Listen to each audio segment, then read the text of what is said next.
Chers internautes, c'est pour nous une très grande joie de vous retrouver ce matin pour cet autre moment de partage autour de la parole de Dieu, la source de toute grâce. Ce matin, le thème de notre méditation, c'est Dieu nous rend selon nos œuvres. Et nous allons lire dans Galates chapitre 6, le verset 7. Mais avant, demandons encore au Seigneur sa grâce et son intelligence pour comprendre sa parole. Seigneur notre Dieu et notre Roi, te donnons toute la gloire et l'honneur parce que tu as permis que nous ayons ce moment pour méditer ta parole. Nous avons besoin, Seigneur, que tu nous éclaires, que ton esprit nous parle, il nous donne de saisir le sens réel de cette parole pour notre édification. Merci de nous exaucer au nom de Jésus. Amen.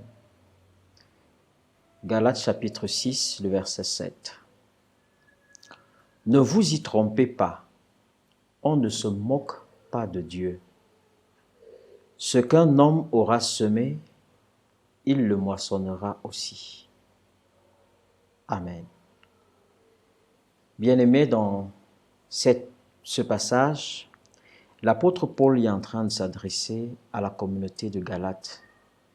Et il est en train d'aborder la question du don, des œuvres de chacun, et plus précisément de l'offrande ou bien du don que nous faisons non seulement aux serviteurs de Dieu ou bien aux personnes qui nous enseignent la parole. Et on peut comprendre aussi par là tout ce que nous sommes appelés à faire comme travail. Et le texte nous révèle clairement qu'il est impossible de se moquer de Dieu. Pourquoi est-ce que le Seigneur le dit? Beaucoup de personnes agissent souvent dans l'Église, particulièrement en ce qui concerne les dons, comme s'ils étaient simplement en train de faroter Dieu, comme s'ils étaient simplement en train de faire une faveur à Dieu. La vérité, c'est que Dieu n'a pas besoin de faveur, mais il voudrait que nous fassions les choses comme il se doit. Pourquoi? Parce que derrière l'action que nous posons, en réalité, il y a une récompense. Et l'apôtre Paul le dit clairement, on ne peut pas se moquer de Dieu. Ce qu'un homme aura semé, il le moissonnera aussi. Ce que tu sèmes, tu vas moissonner. Tu ne peux pas semer, je prends un exemple assez banal, le haricot et t'attendre à récolter le maïs, c'est impossible. Ta manière donc d'investir ou bien d'œuvrer pour la gloire de Dieu détermine les résultats que tu vas avoir aussi.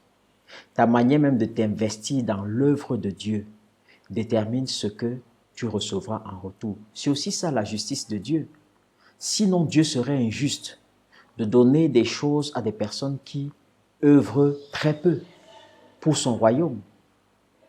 Ton engagement dans ton ministère, le temps que tu consacres dans ton appel, toute la détermination, l'énergie que tu donnes pour glorifier Dieu, même dans ton lieu de service, c'est en fonction de cet investissement, de tout ce potentiel que le Seigneur a mis en toi, que tu mets à la disposition des autres pour la gloire de Dieu, qui te permet de recevoir les récompenses de Dieu par la suite.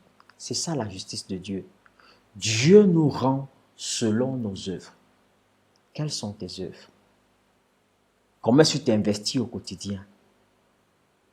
Que ce soit en termes de temps, que ce soit en termes de communion fraternelle avec les autres. Comment est-ce que tu t'investis?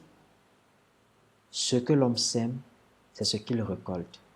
Qu'est-ce que tu es en train de semer autour de toi? Est-ce que tu sèmes l'amour? Est-ce que tu sèmes le pardon?